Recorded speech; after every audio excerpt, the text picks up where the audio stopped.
तो ईरानी जहाज जो है, जिसका नाम टुस्का बताया जा रहा है, उसे कब्जे में लिया गया है। यूएस ने इसको सीज कर दिया है। इसके पीछे की कहानी समझिए कि कैसे ये पूरा जो कब्जा करने का काम किया गया, कैसे अंजाम दिया गया, क्या दावा है, वो हम आपको ग्राफिक्स के जरिए समझाते हैं। दरअसल अमेरिका क्या दावा कर रहा है? अमेरिका दावा कर रहा है कि नाकाबंदी तोड़ी गई है और फिर हमने उसे रोकने को कहा। वो रुका नहीं, हमने फायर किया, फिर उसके बाद हमने कब्जा कर लिया। यानी स्ट्रेट ऑफ हॉर्मुज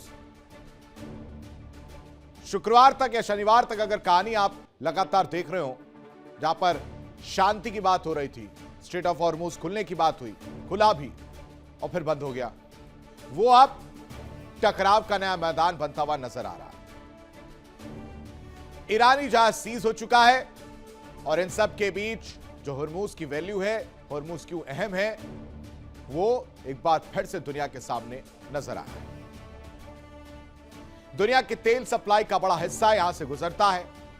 खाड़ी देशों और वैश्विक बाजार की यह लाइफलाइन है और अगर यह बंद है, अभी तक कहा जा रहा है कि रविवार से लेकर अभी तक कोई भी जहाज वहां से गुजर नहीं पाया। इन सब की वजह से वैश्विक संकट मंडरा रहा है, तय माना जा रहा है। ईरानी जहाज जिसका नाम टुस्का बताया जा रहा है, उसने नाकाबंदी तोड़ने की कोशिश की है। ईरान के ऊपर आरोप जो है अमेरिका लगाता हुआ नजर आ रहा है और इसके बाद अमेरिकी वॉरशिप ने इसको रोका।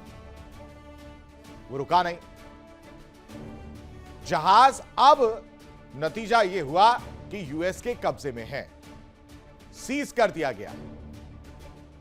अब ऐसे में आपके मन में सवाल आ रहा होगा कि आगे क्या और इसका क्या असर पड़ा होगा। ये जो आप मेरे पीछे देख रहे हैं, ये वही टुस्का है जिसे सीज कर लिया गया है, पकड़ लिया गया अपने कब्जे में। अमेरिका दावा कर रहा रखने की।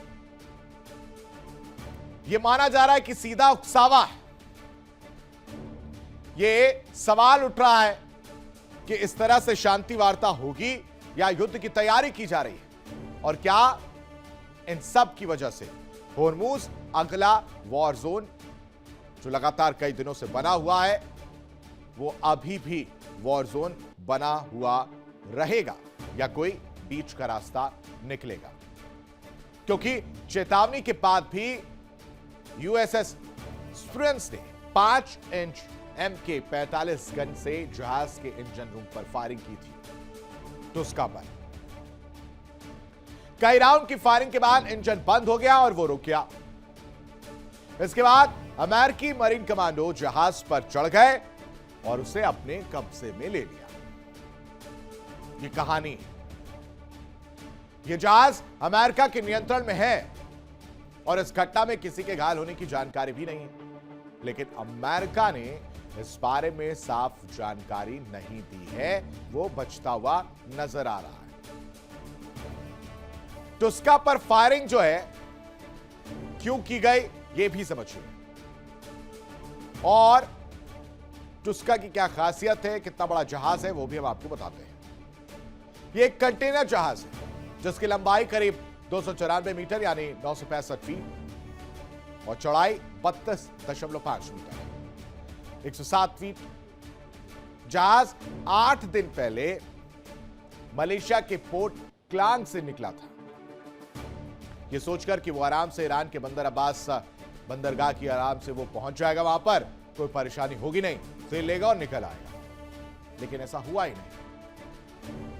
मलेशिया के पोर्ट से क्लांग से जब ये निकला तो ईरान के बंदर अब्बास बंदरगाह की ओर ये जा रहा था, तभी इसे पकड़ लिया गया, इसे कब्जे में लिया गया। अब आपको वो एक्सक्लूसिव विजुअल्स दिखाते हैं जो टुस्का को कब्जे लेने के दौरान बनाया गया था। वो वीडियो क्या है वो देखिए। ये आपको जो लाल घेरे में नजर आ रहा होगा, ये ईरानी शिप है जिसका नाम हमने आपको बताया कि टुस्का।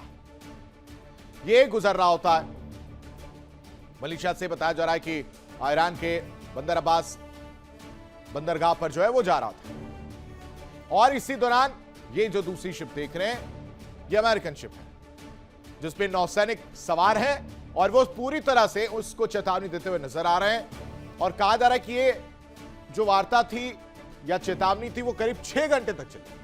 6 घंटे तक चेतावनी दी गई, उसके बाद ये टुस्का रुकने का नाम नहीं लेती है और फिर इसे कब्जे में लिया जाता है, इस पर फायरिंग की जाती है एक एक करके, और जो इंजन होता है वो पूरी तरह से ठप पड़ जाता है। इंजन के ठप पड़ते ही ये देखिए जो फायरिंग हो रही है, ये एक के बाद एक कई राउंड जो है फायरिंग की गई, अटैक जो है वो किया गया और उसकी वजह से इंजन जो है वो पूरी तरह से ठप पड़ गया और फिर इस पर कब्जा किया जाता है।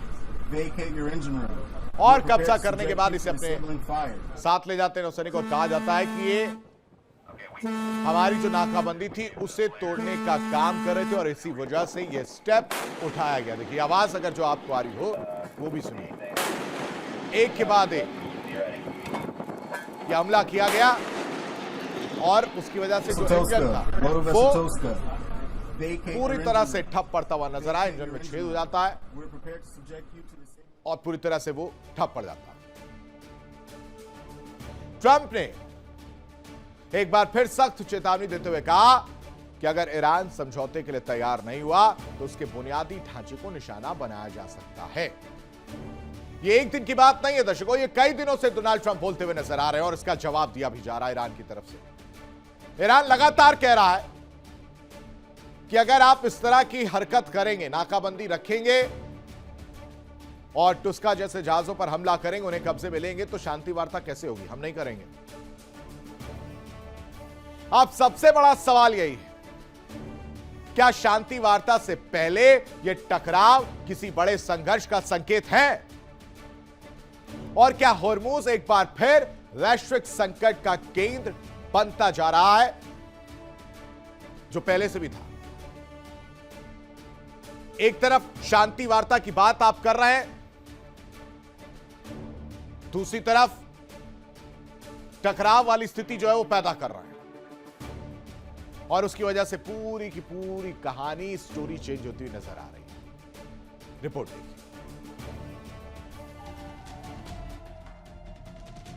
वहीं ट्रंप के बयानों ने हालात और गर्मा दिए हैं। उन्होंने कहा कि अगर ईरान समझौते पर नहीं आता तो अमेरिका उसके ऊर्जा और बुनियादी ढांचे को निशाना बना सकता है। इस बयान ने अंतर्राष्ट्रीय स्तर पर विवाद खड़ा कर दिया और इसे बेहद आक्रामक रणनीति के रूप में देखा जा रहा है।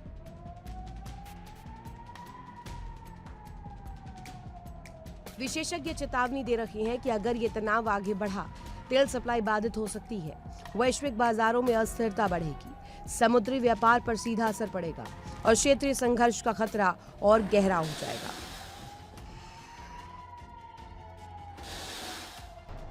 हॉर्मुज स्ट्रेट में हर गुजरता घंटा अब बेहद अहम है। एक तरफ कूटनीति की कोशिशें और दूसरी तरफ सैन्य आरोप प्रत्यारोप। दुनिया की नजर अब इस पर टिकी है कि अगला कदम शांति की तरफ जाएगा या टकराव की तरफ।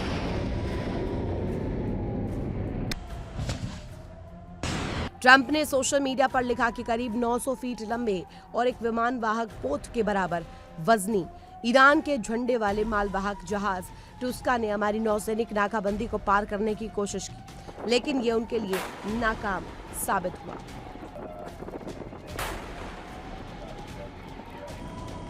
Bureau report, India daily.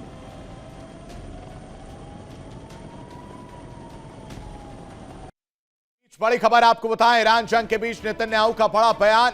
Netanyahu ने ईरान को भर बताया। इस वक्त की बड़ी खबर, सभ्यता की लड़ाई लड़ रहा है इसराइल। नेतन्याहू का यह बड़ा बयान है, यह लड़ाई अभी खत्म नहीं हुई है।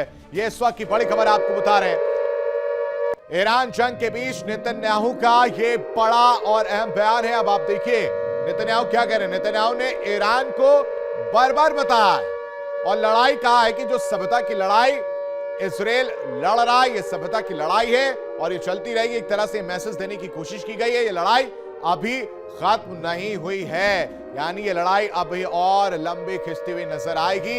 ये बयान जो है अपने आप में गहरा है। ईरान जंग के बीच ये नेतन्याहू का बड़ा बयान है, जिसमें ईरान को बर्बरता वाली बात जो है वो कही जा रही है कि ईरान को बर्बर बताया है।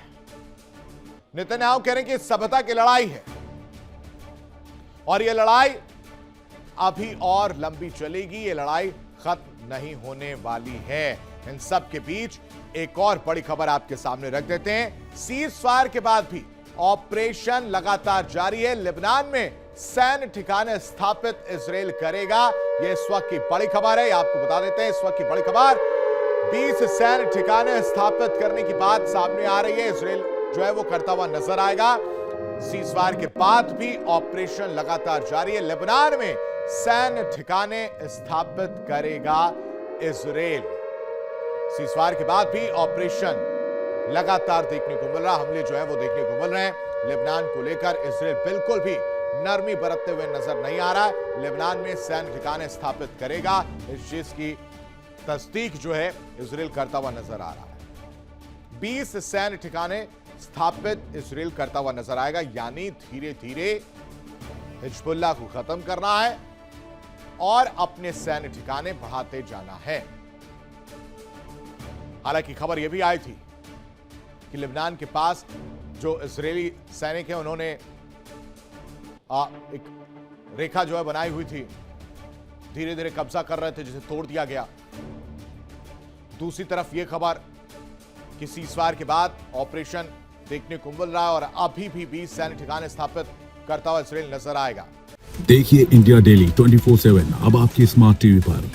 इंडिया डेली मौजूद है सभी डिजिटल प्लेटफॉर्म पर लाइव और लगातार। इंडिया डेली 24/7 हर दिन राष्ट्र को समर्पित।